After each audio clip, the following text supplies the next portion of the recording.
Hello साथियों, नमस्कार, वंदे मातरम, जय हिंद। तो साथियों, एक बार फिर खारी सर स्टडी चैनल पर आपका हार्दिक स्वागत है। तो साथियों, हमारी जो मैथ की पिछली क्लास थी, हमने उसमें देखा था कि माध्यिका, बहुलक, विचरण, प्रसार, ये 8 टॉपिक थे, ये हमने कवर किए थे। और आज हम देखेंगे कि जब क्वेश्चन के अंदर सारणी दी हुई हो तो क्वेश्चन में माध्यिका और बहुलक कैसे ज्ञात करते हैं। मतलब आज का जो हमारा टॉपिक होगा वो होगा संचय बारंबारता, बारंबारता और बारंबारता बंटन। तो चलिए आज की अपनी वीडियो स्टार्ट करते हैं। और साथियों, एक बात और बता रहा हूँ, अपने पेपर की, अपने एग्ज़ाम की तैयारी अच्छे से कर लीजिए, क्योंकि चुनाव के बाद डेट कभी भी आ सकती हैं। तो कम से कम 8 से 10 घंटे की अपनी पढ़ाई करें और मेहनत पर लगे रहें। एक फौलाद बनकर, एक चीते बनकर तैयारी करते रहें। ठीक है, तो चलिए आज की अपनी क्लास की तरफ चलते हैं। तो आज का हमारा जो पहला क्वेश्चन है, ये दिया हुआ है कि नीचे दिए हुए आंकड़ों के आधार पर सारणी का माध्य ज्ञात करो।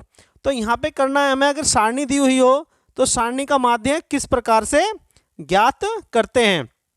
तो बच्चों देखते हैं, ये सारणी दी हुई है, इसका क्या करना है, हमें माध्य ज्ञात करना है।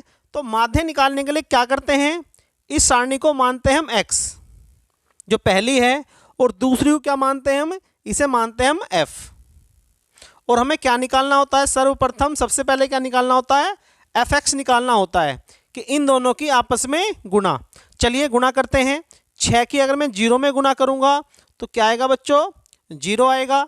5 की अगर मैं 1 में गुणा करूंगा तो क्या आएगा, 5 आएगा। 4 की 2 में गुणा करूंगा तो क्या आएगा, 4 दूनी 8। 3 की 3 में गुणा करूंगा तो 3 तिया 9। 2 की 4 में गुणा करूंगा तो 2 चौके 8, और 5 की 8 में गुणूंगा तो 8 पंजे 40। अब क्या करते हैं, इन सबको जोड़ते हैं। तो जोड़िए, 0 5 5 8 5 13, 13 और 9 कितने हो गए बच्चे, 22। 22 और 8 कितने हो गए, 30। 30 और 40 कितने हो गए, 70। तो बच्चों जो fx का योग आया हमारा, fx का योग आया हमारा 70। अब इनका योग भी निकालते हैं, किसका, f का योग निकालते हैं। 6 5 11, 11 और 4 15, 15 3 18, 18 2 20, 20 और 5 25। तो इसका योग कितना आया, 25। बस अब बहुत ही सिंपल है। अब आपको करना है, जो हमारा fx है, fx से क्या करना है, f को भाग देना है। मतलब 70 को किससे भाग करना है, 25 से भाग करना है। चलो भाग करते हैं। 25 दूनी 50, पॉइंट लगेगा, कितना बचा, 2 0 1 0 लगाएंगे, 25 अट्ठे 200। तो जो हमारा इस प्रश्न का जो आंसर है वो क्या निकल कर आया, 2.8, 2.8। मतलब इस क्वेश्चन की का जो माध्य होगा वो कितना होगा, 2.8।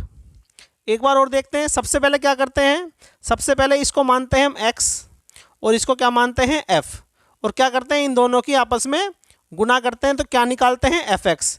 हमारी गुणा कितनी आई थी इन दोनों की, सबकी गुणा करते हैं। 6 की 0 में गुणा करेंगे तो क्या आएगा, 6। 5 की 1 में करेंगे तो क्या आएगा, 5। 4 की 2 में करेंगे तो 4 दूनी 8। 3 की 3 में करेंगे तो क्या आएगा, 9। 2 की 4 में करेंगे तो 8, और 5 की इसमें करेंगे तो 40। इन सब का योग कितना आया था बच्चों, हमारा 70 आया था।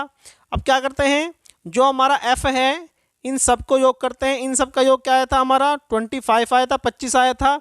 बस क्या करते हैं, fx को f से क्या करते हैं, भाग करते हैं, और भाग करने पे क्या आया था, 2.8, 2.8। तो 2.8, 2.8 क्या है, इस प्रश्न की का माध्य है।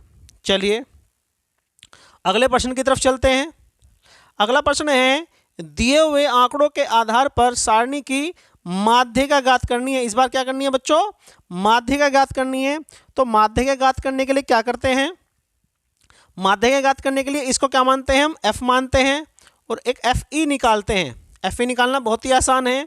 जो पहली वाली संख्या है इसको u की तू लिखते हैं, और अब इन दोनों को आपस में ऐड करते हैं। 2 और 3 क्या आ गया, 5, फिर 5 और 4 9, फिर 9 और 5 14 और 14 और 9 23। तो जो हमारी लास्ट वाली संख्या आई है इसका क्या करते हैं हम हाफ करते हैं। यहाँ पे फॉर्मूला लगता है n/2 का। तो n क्या माना जाता है 23। 23 का हाफ करेंगे तो 23 का हाफ आएगा 11.5। क्या आएगा 11.5। अब देखते हैं 11.fe में किस जगह आएगी। तो 11.5 देखते हैं 2 और 5 के बीच में नहीं आएगी, 5 और 9 के बीच में नहीं आएगी, किसका आएगी 9 और 14 के बीच में आएगी 11.5। तो 9 और 14 कौन सी संख्या हमारी 1 2 3 और 4। तो कौन सी संख्या है 1 2 3 और 4, मतलब 3 और 4 के बीच की संख्या है। 9 और 14 के बीच में क्या आएगा 11.5। ठीक है, तो अब दो संख्याओं के बीच में तो जो बड़ी संख्या है, बड़ी संख्या क्या है 14। तो 14 के जो सामने वाली संख्या लिखी हुई है वही क्या होता है उसकी माध्यिका। तो 14 कौन सी नंबर की संख्या है चौथे नंबर की है।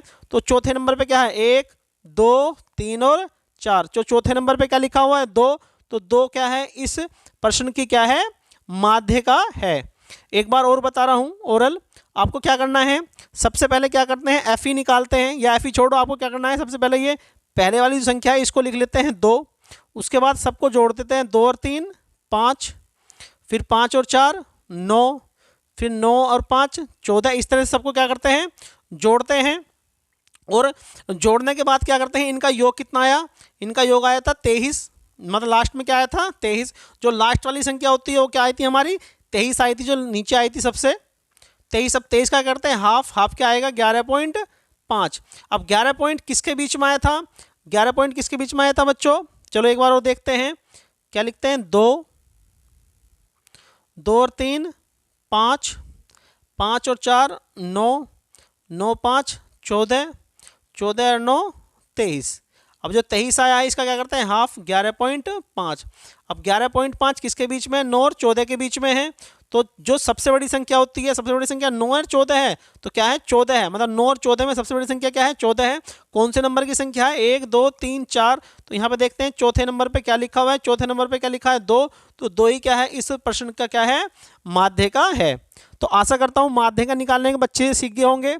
चलिए नेक्स्ट चलते हैं। अब सीखते हैं प्रश्न में बहुलक कैसे निकालते हैं। सारणी में दिया हुआ है तो उसका बहुलक कैसे निकालते हैं। तो बहुलक निकालना तो बच्चों बहुत ही आसान है। इसमें देखते हैं जो सेकंड नंबर की जो सारणी है इसमें देखते हैं कि सबसे बड़ी संख्या क्या है। तो सबसे बड़ी संख्या क्या है इसमें 19, और 19 के सामने क्या लिखा हुआ है 10, मतलब सबसे बड़ी संख्या क्या है 19। तो बस देखते हैं कि 19 जो सबसे बड़ी संख्या है उसके सामने क्या लिखा हुआ है। तो उसके सामने क्या लिखा हुआ है 10। तो 10 ही क्या है इस प्रश्न का बहुलक है। एक बार और देख लीजिए, इसमें देखते हैं इन संख्याओं में सबसे बड़ी संख्या क्या है। तो इन संख्याओं में सबसे बड़ी संख्या क्या है 19। तो 19 के सामने क्या लिखा हुआ है 10। तो 10 ही क्या है इस प्रश्न का बहुलक है। मैं आशा करता हूं जो सिंपल वाले क्वेश्चन हैं बच्चों, ये भी सिंपल वाले क्वेश्चन हैं। आगे वे क्वेश्चन आएंगे जिसमें क्या होता है, जिसमें अंतराल होता है, इस तरह से लिखा होता है कि 0 से 5, 5 से 10। वे वाले क्वेश्चन अगली वीडियो में करेंगे। ठीक है, तो बच्चों जो हमारा चैनल है खारी सर स्टडी, इसको ज़्यादा से ज़्यादा सब्सक्राइब करें, इसे लाइक करें और शेयर करें।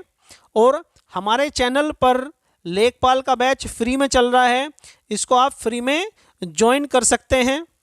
और हमारा हेल्पलाइन नंबर है 9720229322। इसमें आप शाम के 4 बजे से लेके और रात के 9 बजे तक कोई भी किसी तरह की कोई भी परेशानी है या किसी तरह की आपको जानकारी प्राप्त करनी है तो आप जो है इस नंबर पर कॉल कर सकते हैं। तो बच्चों आशा करता हूँ आज की वीडियो आपको अच्छी लगी होगी। तो साथियों इसी के साथ जय हिंद जय भारत।